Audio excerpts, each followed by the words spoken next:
Hello students, myself Upendra Kumar Verma, Assistant Professor Physics, Government Dr. Indrajit Singh College Akaltara. Topic of my video lecture is pressure difference across a curved surface of liquid, that is taken from BSc Part 1, that paper 1, and the chapter is surface tension. हम ये जानते हैं कि एक ही matter के अणुओं के बीच लगने वाला फोर्स को कोहेसिव फोर्स कहा जाता है। उसी प्रकार अलग अलग मैटर के अणुओं के बीच जो फोर्स लगता है उसे एडहेसिव फोर्स कहा जाता है। इसलिए यदि हम कोई लिक्विड किसी सॉलिड कंटेनर में ले तो जो अणु है कांटेक्ट में उसके लिए दो बल कार्य करेगा, ये कोहेसिव फोर्स और एडहेसिव फोर्स।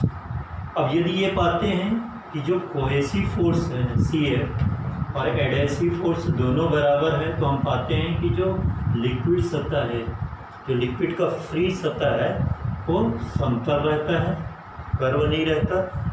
इन केस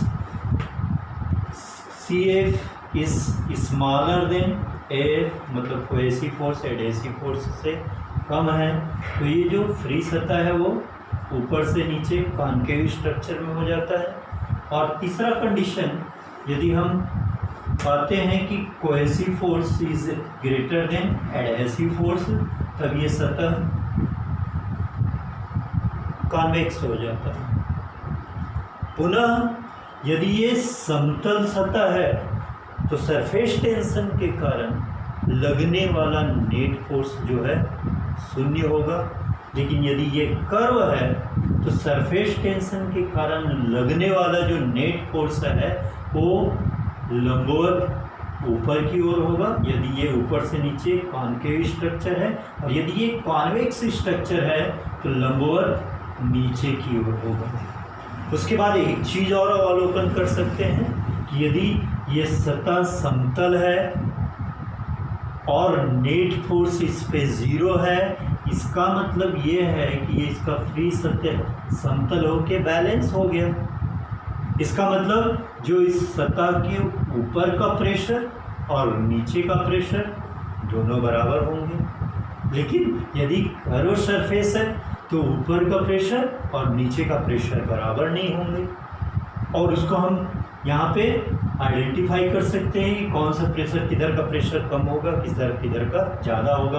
अब चूंकि सरफेस टेंशन के कारण लगने वाला नेट फोर्स ऊपर की ओर है और इस स्ट्रक्चर के बाद उसको बैलेंस किया गया होगा, तो जो प्रेशर डिफरेंस के कारण लगने वाला बल है वो इस बल को बैलेंस किया है। तो निश्चय ही जो अधिक प्रेशर है वो ऊपर की ओर होगा और कम प्रेशर जो है वो नीचे की ओर होगा, ताकि जो प्रेशर डिफरेंस के कारण जो फोर्स लग रहा है नीचे की ओर, वो नीचे से ऊपर जो सरफेस टेंशन के कारण फोर्स लग रहा है उसको बैलेंस किया। सिमिलरली यहाँ पे कंक्लूड कर सकते हैं ऊपर का जो प्रेशर है वो नीचे के प्रेशर से कम होगा। इसका मतलब ये है कि यदि किसी सॉलिड कंटेनर में लिक्विड का फ्री सतह कर्व है, उस स्थिति में जो कॉन्केव पोर्शन का जो प्रेशर है वो कॉन्वेक्स पोर्शन के प्रेशर से अधिक होगा। और इस एनालिसिस में हम वही निकालने जा रहे हैं कि ये जो प्रेशर एक्सेस है उसका वैल्यू कितना होता है। यहाँ पे आप डायग्राम में देख सकते हैं, हम जो लिक्विड फ्री सतह है उसमें एक छोटा सा आयताकार पार्ट लिए हैं PQRS, जिसमें PQ की लंबाई है x, QR की लंबाई है y, और चूंकि ये PQQR कर्व्ड रहेगा इसकी वक्रता केंद्र PQ की वक्रता केंद्र Q1 मानते हैं, जिसकी त्रिज्या R1 है। उसी प्रकार QR का वक्रता केंद्र Q2 है, जिसकी त्रिज्या हमने R2 लिया है। अब ये जो आयताकार जो भाग लिया है उसका क्षेत्रफल x × y है। अब ये मान लेते हैं कि जो कॉन्केव साइड है उसमें प्रेशर की अधिकता जो है वो P है, तो उस प्रेशर की अधिकता के कारण लगने वाला बल हम फार्मूला से जानते हैं, बल बराबर दाब गुणित क्षेत्रफल। तो लगने वाला बल F must be equal to जो दाब की अधिकता है P multiply by x into y. This is one condition we have got. Now अब यदि उस बल के कारण, दाब अधिकता के बल के कारण इस सतह का विस्थापन होता है, यदि हम विस्थापन को डेल जेड मानते हैं, मतलब जो Q है वो Q डेस पर यहाँ पर विस्थापित होता है और इसका मान जो है वो डेल जेड या सिंपली हम डी जेड मानते हैं। यदि डी जेड विस्थापन होता है तो P का विस्थापन P डेस पे हो जाएगा। अब चूंकि ये लंबाई R1 है तो ये डी जेड बढ़ जाएगा।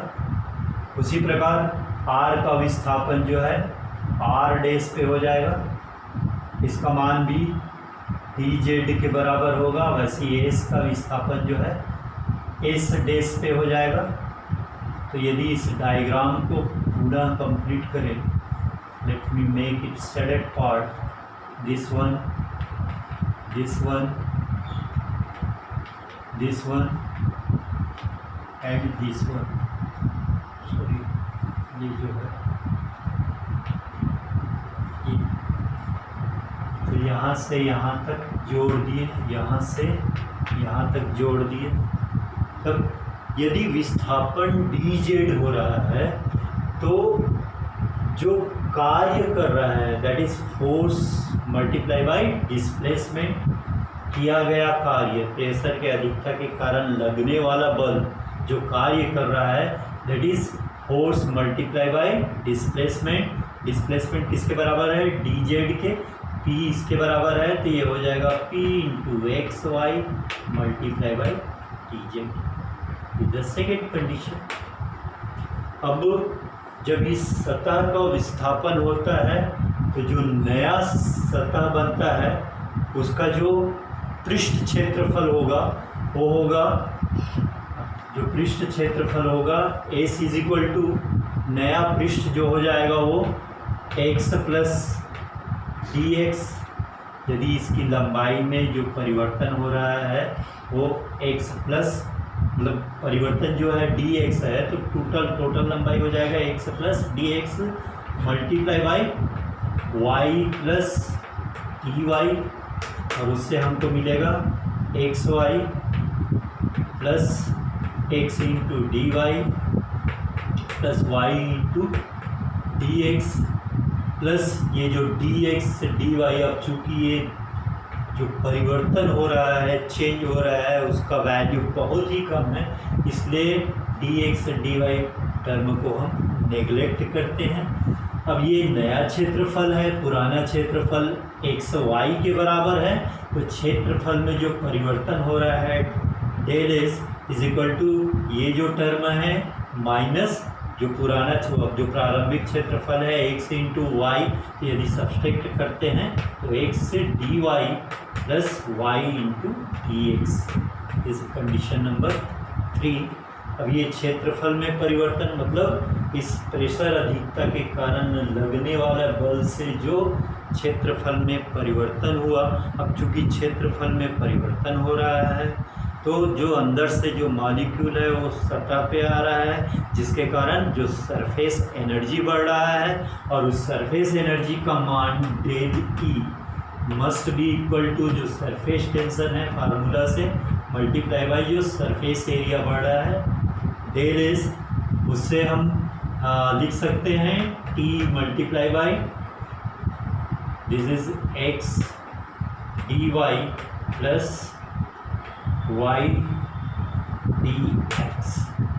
Condition number 4। नाउ ये भी हम जानते हैं कि अंदर से मॉलिक्यूल को पृष्ठ में लाने में जो किया गया कार्य है वो उस मॉलिक्यूल के पृष्ठ ऊर्जा के रूप में संचित हो जाती है। मतलब जो पृष्ठ ऊर्जा कैलकुलेट किया गया है और जो किया गया कार्य है ये दोनों बराबर होंगे, मतलब इक्वेशन नंबर 2 और इक्वेशन नंबर 4 को इक्वेट करें तो यहाँ पे हम लिख सकते हैं P2x into y into d z that must be equal to Tx into d y plus y into d x, या फिर P का वैल्यू लिख सकते हैं यहाँ पे एक्स वाई, तो डी वाई अपन डी जेड हो जाएगा और एक्स कैंसिल हो जाएगा, तो यहाँ पे हो जाएगा 1/y d y upon d z वैसी plus 1/x d x upon d z. This is equation number 5, we have to remember, ये मिटाना पड़ेगा। अब यहाँ पे हम डायग्राम में देख सकते हैं कि ये जो दो त्रिभुज है पी डेस Q1 और PQQ1, ये दोनों समरूप त्रिभुज होंगे और समरूपता की कंडीशन से हम लिख सकते हैं P dash Q upon PQ is equal to P dash Q upon PQ, sorry this is Q1, और हमको मालूम है P dash Q dash that is x plus d x और PQ जो है x है। उसी प्रकार P डेस Q डेस ये परिवर्तित जो R1 पहले था और dz ऐड हुआ तो R1 प्लस dz, और पहले R1 था दैट इज PQ1 R1। अब यदि इसको दो भाग में लिखे तो 1 plus d x upon x हो जाएगा इज इक्वल टू यहाँ पे भी 1 plus D z upon R1, तो ये 1 कैंसिल हो जाएगा, तो d x upon x is equal to 1 plus sorry d z upon R1, या 1 upon x is equal to d x को इधर ले जाएंगे तो 1 upon R1 d z upon d x. This is condition number 6।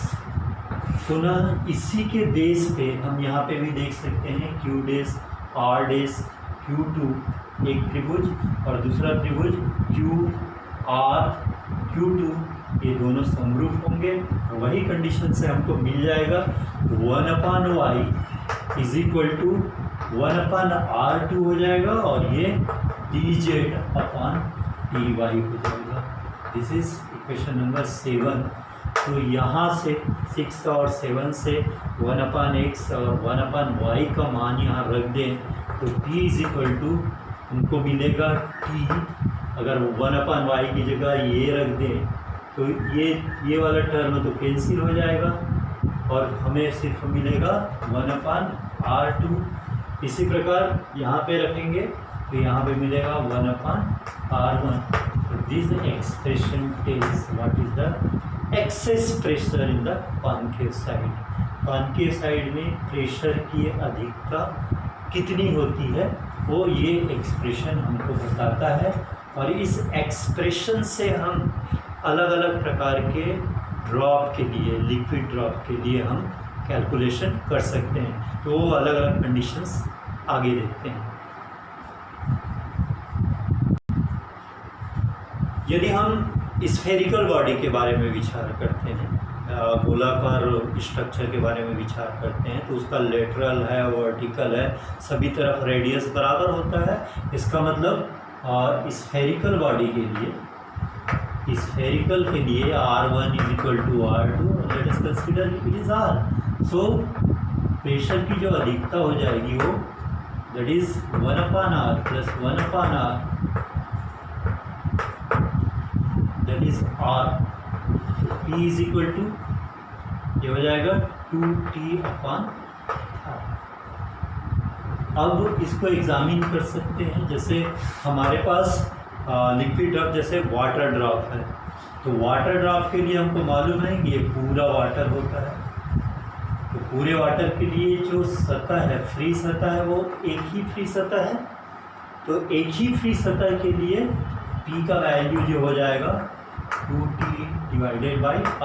और उसी की जगह हम यदि शोप बबल के बारे में विचार करते हैं, तो शोप बबल एक खोखला गोला होता है तो बाहर एक फ्री सतह हो गया, अंदर एक फ्री सतह हो गया। तो चूंकि फ्री सतह 2 है तो P is equal to 2 into 2T upon r, that is equal to 4T upon r. तो ये लिक्विड ड्रॉप के लिए, वाटर ड्रॉप के लिए, ड्रॉप बूंद के लिए, पानी के बूंद के लिए, और ये शो बबल के लिए जो खोखला गोला होता है उसके लिए प्रेशर की अधिकता यहाँ पे निकाल सकते हैं। बेलन के लिए जो सिलेंडर बॉडी होता है तो उसके लिए जो 2 रेडियस होता है, एक कर्व रेडियस होता है, एक प्लेन रेडियस। तो कर्व रेडियस का हम मान लेते हैं r, लेकिन वो जो प्लेन पोर्शन है उसका रेडियस जो होता है वो अनंत होता है। तो उसके लिए p का मान इस फार्मूला से p multiply by 1 upon r plus 1 upon infinity 0 हो जाएगा, that is p is equal to t upon r। अब यदि पूरा वो सॉलिड बेलन है तो फ्री सतह एक ही होगा, उस स्थिति में p is equal to t upon r. अब यदि वो खोखला बेलन होगा उस स्थिति में p is equal to 2T upon r. तो ये अलग अलग कंडीशंस के लिए अलग अलग प्रेशर, जो एक्सेस प्रेशर होता है उसका वैल्यू। Thank you.